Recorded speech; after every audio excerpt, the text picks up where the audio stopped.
Halo Milan, selamat datang di channel Planet Milan. Buat kamu pendukung setia AC Milan, pastikan untuk tekan tombol subscribe-nya. Jangan lupa juga untuk nyalakan lonceng notifikasinya agar kamu selalu mendapatkan kabar terbaru seputar AC Milan dari channel kami. Forza Milan.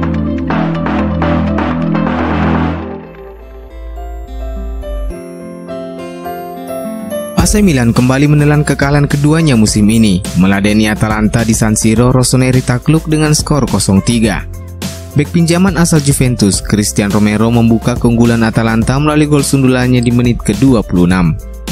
Pada babak kedua, Atalanta kembali menjauh melalui gol penalti Josip Ilicic di menit ke-53. Gawang Gianluigi Donnarumma kembali dibobol Atalanta untuk ketiga kalinya, kali ini melalui sepakan jarak dekat Dufan Zapata di menit ke-77. Keunggulan 3-0 untuk kemenangan tim tamu tak berubah hingga peluit akhir dibunyikan. Terlepas dari hasil ini, Milan masih unggul 2 poin atas Inter di puncak klasemen dan dinobatkan sebagai juara musim dingin. Dan sebagai catatan, dalam 26 musim terakhir, juara musim dingin meraih Scudetto sebanyak 19 kali. Akan tetapi, kekalahan yang dialami Rossoneri di San Siro juga menyisakan kabar buruk setelah Pierre Kalulu mengalami cedera. Bek 20 tahun itu harus ditanduk keluar lapangan di menit ke-57 setelah terlibat duel dengan Hateboer. Sejauh ini belum ada konfirmasi resmi dari Milan terkait seberapa parah cedera yang dialami sang pemain. Namun melansir laporan Sky Sport seperti dikutip dari Goal.com, bek asal Prancis itu mengalami masalah pada punggungnya. Fikayo Tomori menjadi rekrutan ketiga Milan di bursa transfer Januari ini. Bek tengah asal Inggris itu tiba dengan status pinjaman dan Milan punya opsi untuk mempermanenkan statusnya di akhir musim nanti. Sepanjang sejarahnya, Tomori menjadi pemain Inggris ke-6 yang berseragam AC Milan. Petualangan pemain asal Inggris yang mencoba peruntungan di AC Milan dimulai oleh Jimmy Greaves. Punya catatan 465 gol sepanjang karirnya antara klub dan tim nasional, dan menjadi bagian dari timnas Inggris yang merengkuh trofi Piala Dunia 1966. Menjadikan Greaves sebagai pemain Inggris dengan catatan mentereng. Namun kiprahnya bersama Milan tak berjalan mulus, karena ia hanya mencetak 9 gol dalam 1,5 musim bersama Milan. Ia kemudian kembali ke Inggris dan bergabung bersama Tottenham.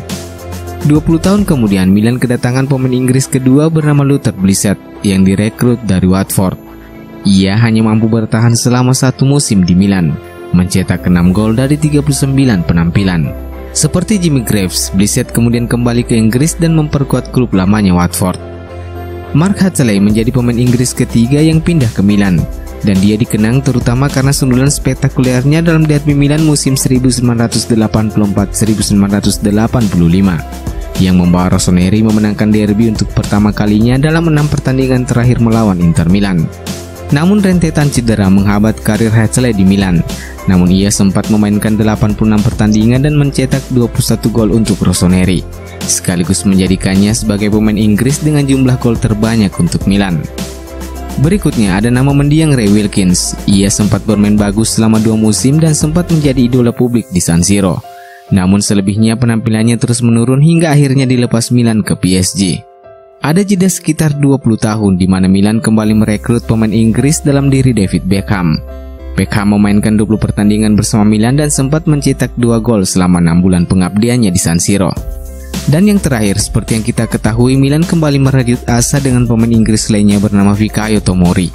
Dengan sejarah yang beragam dari para pendahulunya, Tomori diharapkan mampu memberikan penampilan terbaiknya selama 6 bulan pertamanya di San Siro.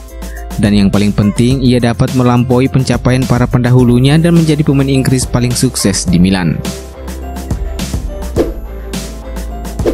Dalam sebuah wawancara baru-baru ini, pemain andalan Milan Rafael Leao pernah mengungkapkan bahwa selain menyukai sepak bola, ia juga memiliki harapan punya masa depan di dunia musik. Dan sepertinya bintang asal Portugal itu bisa segera mewujudkan impiannya tersebut. Melalui akun Instagram pribadinya, Leo mengumumkan akan merilis album rap pertamanya, berjudul Beginning, pada 29 Januari mendatang. Album tersebut akan berisi 7 buah lagu. Rafael Leao sudah muncul di single Beginning launch pada September 2020. Rafael Leao bukanlah pemain Serie A pertama yang mencoba terjun ke dunia musik, karena penjaga gawang Atalanta Golini sempat merilis album bertajuk Rapper Coi Guanti atau rapper bersarung tangan pada 2018 lalu. Bisnis AC Milan dan Parma di jendela transfer bulan Januari ini sepertinya belum usai. Setelah resmi memboyong Andrea Conti dengan status pinjaman, Parma diberitakan tengah mengintip peluang untuk merekrut pemain Milan lainnya yakni Matteo Musacchio dan Rade Krunic. Parma diberitakan menjadikan Matteo Musacchio sebagai alternatif mereka jika rencana mereka memboyong Federico Fazio dari AS Roma menemui kegagalan. Di lain sisi, Milan melalui Frederic Massara dalam beberapa kesempatan juga telah menyatakan bahwa pihaknya terbuka untuk melepas bek tengah asal Argentina itu. Kontrak Musacchio juga akan segera berakhir Juni mendatang dan Milan juga sepertinya tak memiliki rencana panjang untuk memberikan perpanjangan kontrak untuknya.